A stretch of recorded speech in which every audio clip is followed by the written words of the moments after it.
Hey everybody, Chris Lambert here with your Kanye West news roundup for April 24th, Tuesday, April 24th, presented by Watching the Throne, a lyrical analysis of Kanye West. And, yesterday's episode dealt with the controversy over the weekend regarding the discussion over Kanye's politics and all the debate that was raging there. And that's how you know we are fully in Yeezy season once again. It has returned. And today there's even more talk, this time about Kanye's mental health, which comes up a lot, right? So we're going to get into all of that. First up, I'd even have the right screen. You can tell that I was in the middle of another recording of this and had to stop and restart. But the Yeezus book, still available for pre-order, will come out June 18th. This next, 10 days, I think, we're going to have the interior images to show to you, which I'm pretty excited about. But you can pre-order this today, wait to see more of it, and then buy it. But it's going to be the best book on Yeezus. I think it's going to be the only book on Yeezus. But even then, it's going to be the best book on Kanye and deconstructing Kanye's art that's been released to this point. So look forward to that. I'm really excited. But one of the first things in terms of the lighter news is Kanye announced tonight 2024, or I guess re-announced. He at least tweeted it, which of course refers to his supposed presidential election run. He had initially been planning 2020, but after his meeting with Trump last December of 2016, he had changed it to 2024. And here he's reminding everybody about 2024, which, following all of the politics over the weekend, just kind of is fuel on the fire of people wondering, where does Kanye stand politically at this point? And we may be getting more of an update on that. We talked yesterday about how he had spoken to Ebro. I don't know if I'm saying that name right. It's Ebro. Somebody corrected me. I should have looked it up. But he had spoken to Ebro. I'm just going to stick with that. And had said that while he knows he's getting heat right now for a lot of the things he's tweeting, he addresses it on the album. That he's going to let the album clear the air. So, I mean, is this part of this? That he knows that his album is going to be political, and after all the political conversation, him saying 2024, he knows is stirring the pot regarding where does he stand when it comes to the politics of Donald Trump, the politics of Candace Owens. Is he still the liberal progressive that we all thought he was? Is he more of the conservative? Is it crazy that we want to put him in one of those boxes to begin with? Is he more in the independent mindset, taking a little bit from all of these different views and perspectives? So, could just be innocuous, could be part of this run-up to the album. We'll just have to wait and see. And there was this nice tweet this morning. Karen Fratty from The Romper had a nice article on it, of just photos Kanye shared of playing with dolls with North. A Kanye doll, a Michael Jackson doll. North has those. You can see she has her Barbies. It's a bit of an insight into the father side of Kanye that we don't get to see a lot of the time. And you can see he's up in the morning, hanging out with his kids. It's nice. And now, having that nice moment, shall we dive into the insanity of everything? Whew. All right, so it's already being labeled bizarre. Kanye called in after having the phone call with Ebro that was private. Today, Rosenstein and Ebro on Hot 97 were talking about Kanye, talking about everything, and Kanye calls in. And he just says, "I love you," over and over again. And the call quality is not good. The phone line's breaking up. There's times that Kanye's speaking and you can't really understand what he's saying. In a way, he almost sounded like the the recordings I've heard of Michael Jackson, which is just this really soft-spoken and demure voice that you're not really used to, that kind of feels disconnected from everything. So Kanye is just kind of going, I love you. But it's staticky, kind of broken up. And Ebro just keeps saying back, like, I love you too. Like, do you want to talk about things? Do you want to address things? What do you want to say? And Kanye just says, I love you. I just want to say I love you. And he says it a few times. And the immediate aftermath of this was people on Twitter, on Reddit, all over social media, news articles talking about how kind of bizarre the conversation was because of how soft-spoken Kanye was and the gaps between what was being said. There'd be some times where Kanye would get asked a question and he'd kind of wait and then just say, I love you. And at one point, though, he completely changes his tone. Well, at one point he sings I love you in the tune of a Stevie Wonder, in the tune of, that's how you say it, in the tune of a Stevie Wonder song. And everybody starts laughing and just like cracking up. And then Kanye completely changes his tone and just says, we should meet in person and have a talk in person, and then we can do a radio interview. And how he says that is completely different than how he had been saying the I love yous,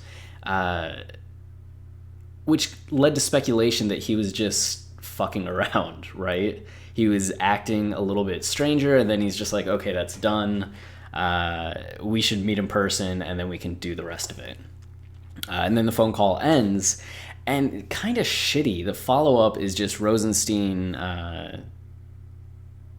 Ebro, and the third host that they have on the show shit-talking Kanye afterwards, talking about sunken place shit, talking about how weird it was, which, Kanye's probably still listening.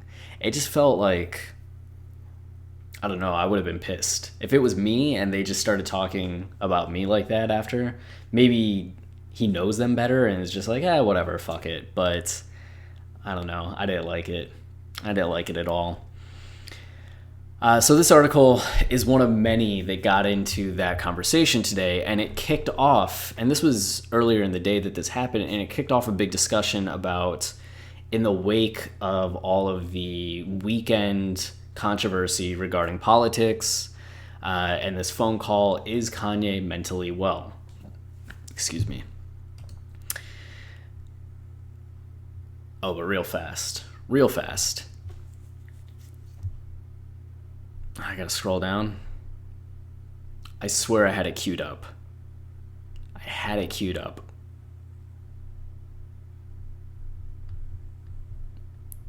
Where are you?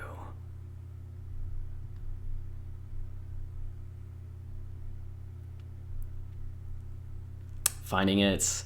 I'm getting there. Okay, here it is. Oh, maybe I was there and just didn't recognize it. I'm so sorry you have to deal with me. I feel at one point these things will be way better than what they are currently. I'm working on it. Thanks for the patience. Still very new to this. So Ebro, or Ebro, I'm so sorry I don't know his name. Old Man E, responded to the hot new hip hop story, talking about Kanye's team being worried about his mental health with get the fuck out of here. I just got off the phone with Kanye West and he was laughing and I called him Yeezy Wonder. Let's start the I love you challenge. And just got off the phone with him. You can see the records of the phone call. Kanye West thought today was funny as shit. While he's bonkers with this Trump and Candy Jackson shit, whatever her name is, ain't shit wrong with Ye but being a troll. Which kind of is supported by the fact that his voice changed so much when he finally stopped saying the I love you and just was talking normally like a regular person. So you can see that Ebro, I'm so sorry, Old Man E is saying Kanye's okay. But that didn't stop a lot of shit starting to hit the fan. especially because the story came out that Kanye had fired Scooter Braun. And a lot of that is because it seems that Kanye wants to have only people in-house. They're only working for him or nobody else at all. So apparently Scooter Braun, who has a lot of things going on, didn't want to be only working with Kanye, and that the two had an amicable split. This article on page 6, which I'm so sorry I'm using page 6. I'm so sorry.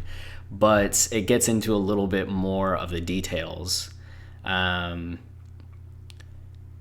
everything's amicable, but Scooter's still an advisor, which could just be the media spin, that they are saying that. And not the media, like the outside media, but Kanye and his team's media spin to make this seem more amicable than it was. But it looks like Kanye's making moves to the next level of whatever it is he wants to do. And having people that are full-time with him working on everything makes sense. Otherwise you're paying somebody and they're working with you, but they're also working on a lot else. Could you imagine if you hired people to build your house or to cut your grass and they were trying to cut other people's grass and build other houses while working on yours? That'd be more difficult. Or even like at Subway, you order a sandwich and if somebody's like, well, hold on, I'm going to go work on this sandwich, I'm going to go do this. Okay, now I'm going to come back and work on your sandwich for a little bit. Okay, I had 15 seconds to do that, off I go again. You'd just be sitting there like, I don't want this. I'm going to go home and make my own fucking sandwich. I don't know if those were good examples, but they were examples. Nobody can fault me for that. So all of this stuff with Scooter Braun being fired just is more smoke that people see in this reported fire of Kanye's mental health. He's suddenly letting people go. He's having bizarre phone calls. And it leads to People, and People used to be a respectable magazine, right? And now they're just in on the shit. It just all these sources. And it's sources saying that the Kardashians are upset with him. He's very hard to deal with. People on his team are worried. He's sending 23 texts at 2:30 in the morning, which, in the past, people have said that that's how Kanye operates. He'll call people early in the morning. He'll send text early in the morning. That he's very, like, be with me at whatever time it is. Which, is that a sign of a mental problem, or is that a sign of things that he's just been doing for years and years and years and years and years? I mean, I'm doing this at 1:43 a.m., so I don't know, maybe I have mental health issues as well. Maybe I'm losing everything around me. Maybe People just needs to shut the fuck up. So they write this article that's very... Kanye's on edge. And then they write another one, and it's the same people. Melody Chu, Steve Helling, Janine Rubinstein. And they wrote this one as well. Stephen Helling, Melody Chu, Janine Rubinstein. That Kanye West has had explosive fights with Kris Jenner and Kim Kardashian, can't control him. So the moment that Kanye shows any sign of there being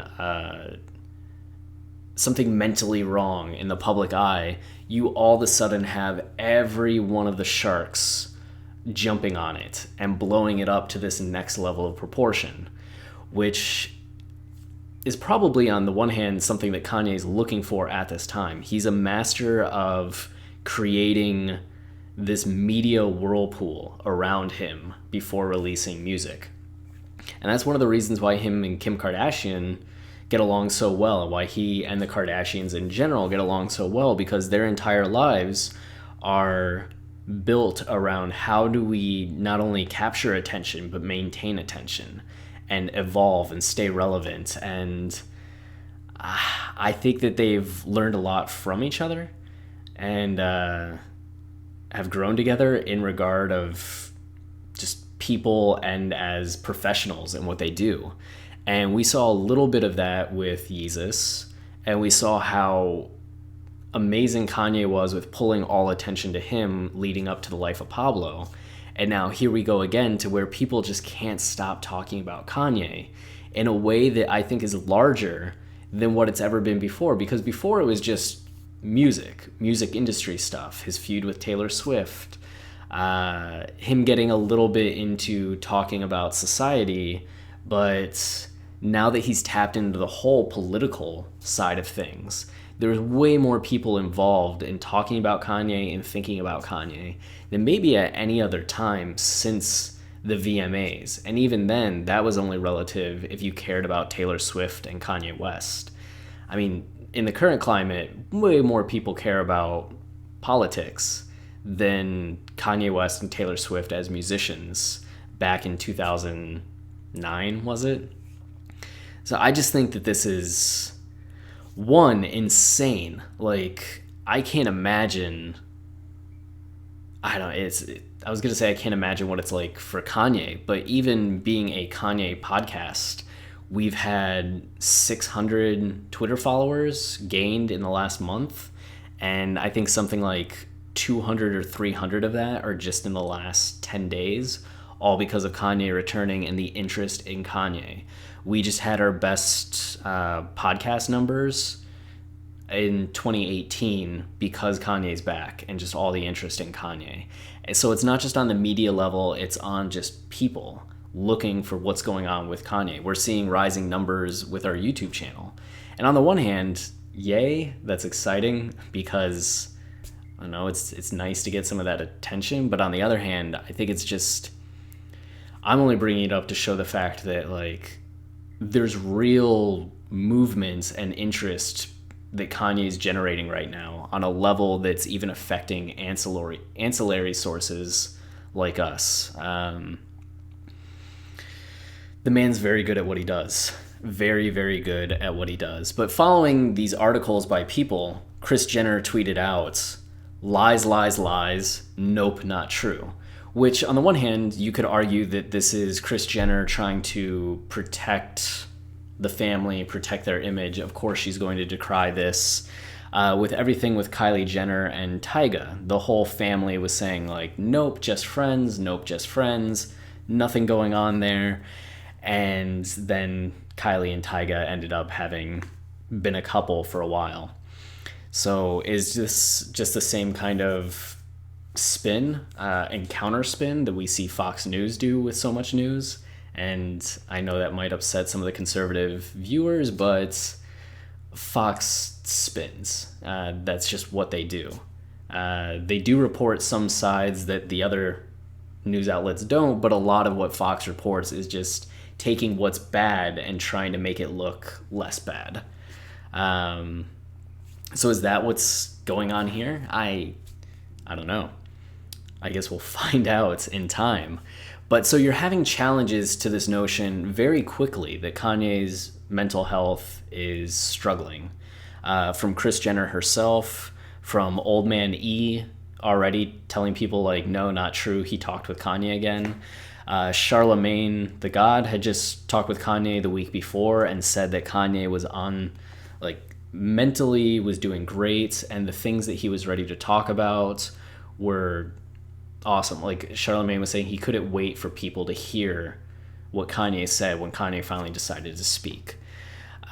So you have people in his inner circle really talking highly about where he's at, but then you have everybody in the media freaking the fuck out. So the truth, I think the good rule of thumb is probably always somewhere in the middle.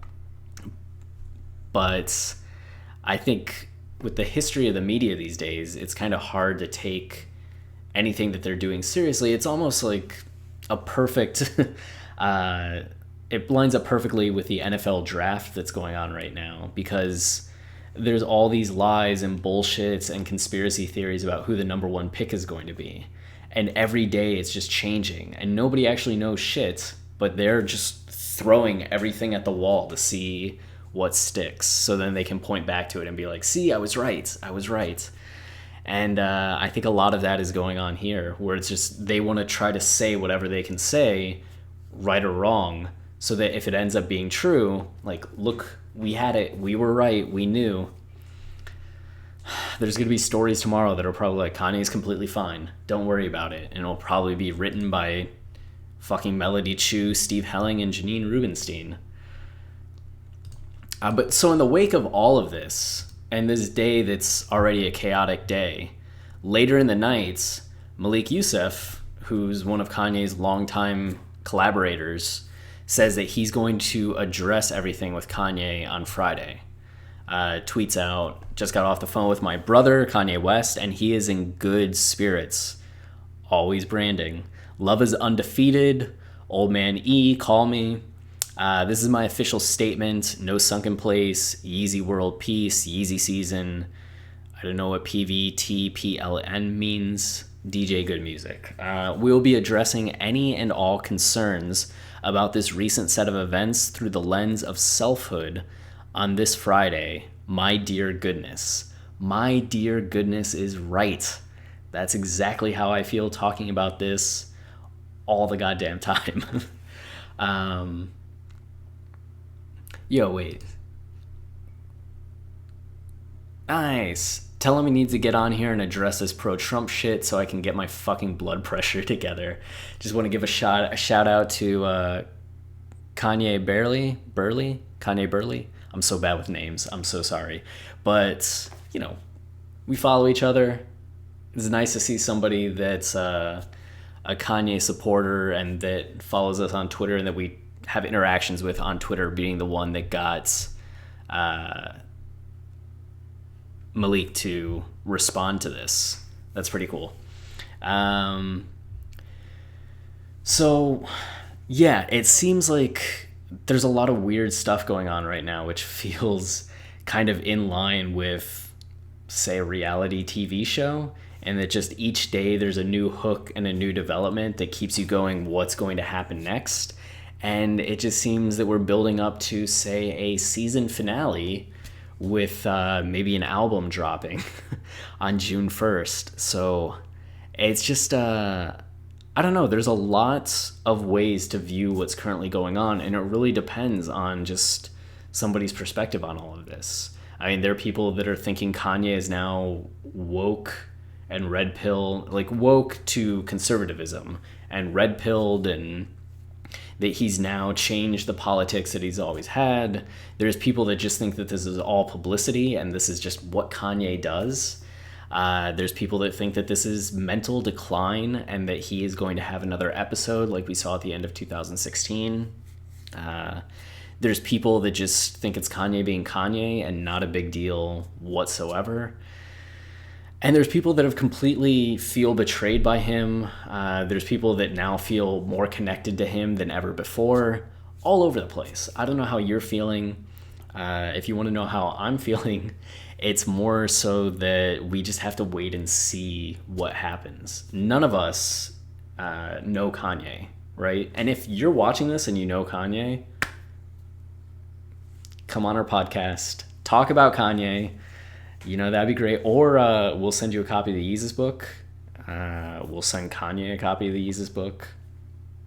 Just let me know. Just let me know. But none of us really know Kanye. We don't know what's going on. We don't know how much this is performance art. We don't know how much this is mental stability. If we were around him every day, we might just be like, yeah, this is standard. This is fine. Like, or Kanye is just being like master manipulator. So my stance is wait and see, and that when it comes to personalities and what people are doing, it's never as simple as it usually seems. It's always coming from something that's going on inside. And exploring that and trying to get to the core of that is I don't know, something that I find very fascinating. So maybe I just have more patience with it as I do that with myself. I do that with friends, family, loved ones, strangers all the time. I think that's why I write the kind of novels that I write that feature a lot of characters going through a lot of different things, is because that's what I'm interested in, is kind of trying to explore what seems simple, but is actually part of this complex inner landscape that is being driven by all of the experiences that we've experienced in our lifetimes. So I don't think it's as simple as like Kanye's just a conservative now. No. We just need to wait and see what happens, and we'll be around to talk about it, you know. So if you want to keep getting updates, say, sign me up, Mr. President. Oh, God. I think it's so funny, but saying it out loud is so bad. But I think it's so funny. Sign me up, Mr. President. So funny. But we'll keep doing it. You can follow our podcast, where it's me and Travis. You can follow on here, which the quality is always going to be circumspect and suspect. And our Twitter accounts, where we, are kind of a center point for a lot of Kanye conversation as we retweet a shit ton of perspectives and have a lot of conversations. And I guess that's, oh no. Back to some happy news to end on just kind of a higher note. Lance Parth said that Ye's removed the picture from his YouTube account. Used to be Cruel Summer album art. My best guess is he's preparing for music video uploads on that account, which it seems like it's been a long time since that account was used. I don't think anything was changed when it came to The Life of Pablo. And by used, I'm sorry. Obviously, videos have been updated. You can see Fade was updated by the account sometime last year, or sometime in 2016. But just an update to the icon hasn't happened in a long time. So the removal of the image with the album coming out soon, that could really point towards something. Maybe it'll align with this Friday and more of the conversation around that. Maybe it's going to come closer to the album and the album dropping. We'll see. Maybe it'll just stay like that for the rest of time. Who knows? Maybe he'll use our logo, I just want to point out, if you've ever wondered why our logo is on the side of our Kanye, that's because in 2016 they were nice enough to support our podcast when it was barely going. We were maybe getting 50 downloads a day, maybe 100 downloads a day, and today we got 1,500, just to put that into perspective. And just, we were posting on our Kanye every day throughout the day. We didn't have a Twitter account at that point, and we were just really involved in the conversation and discussion, so they were nice enough to put a link to our podcast right there. I don't know if anybody knows that or notices it, but it still makes me happy to see it. I'm waiting for the day that I go and it's gone. I'm just like, we used to have our own flair, but somehow that got lost. I kind of wish I could get it back. Yeah, still not there. But this is a nice find by Lance Parth. I think it's just part of the excitement of the album rollout that's completely separate from all of the insanity that's going on in the media right now. It's just nice to have some of that basic, low-key fandom excitement rather than the complicated shit that we are currently talking about. So that does it for this episode. If you want to support us monetarily, I want to thank William for the latest pledge. That was awesome and very helpful. We have a Patreon. It gives you currently discounts to the merchandise we're going to sell, and we are going to be doing a Patreon-only deconstruction of the Runaway movie. It's going to be multiple episodes long and deconstructing the entirety of the movie. That'll be happening after we complete the Yeezus book, so look forward to that. And you can see some of the shirts that we're going to be selling, and currently what we're trying to do is get up to $300 a month so we can have the expenses covered for paying for the shirts, as we're trying to establish a fixed rate of paying artists $300 per commission. So this is the one that we currently have being completed and we'll have up for sale in I guess soon. Hopefully in the next 10 days or so. And we also have another Hold My Liquor shirt in the works, so you can get some discounts for that. If you just want to support us without sending any money, subscribing to the YouTube channel is immensely helpful. We're trying to monetize the channel, which takes 4,000 watch hours in 12 months and 1,000 subscribers. And we're currently around 170 subscribers and 315 watch hours. So a long way to go. So if you ever just want to watch videos of us for hours at a time, much appreciated. Much appreciated. You can also follow us on Twitter at Kanye Podcast. You can listen to our podcast, which would be very nice. We've done narrative and thematic deconstructions of 81 tracks. Though some of that, the College Dropout tracks, we're redoing currently. And we're going to be doing the new album as soon as it comes out. So, yeah. And I think that covers everything. If you do all of that or don't want to do any of that and can just leave us a review on iTunes, that would be very helpful, as it just helps us in our ranking on iTunes and the ability for iTunes to be like, oh, hey, they're a good show, we should help them out, which would be very nice. So I'd appreciate any of that. Thank you for watching. Thank you for taking the time. And if you have any topics you want to make sure that we discuss on future episodes, leave a comment, and that would be great. All right. See ya. How do I end this?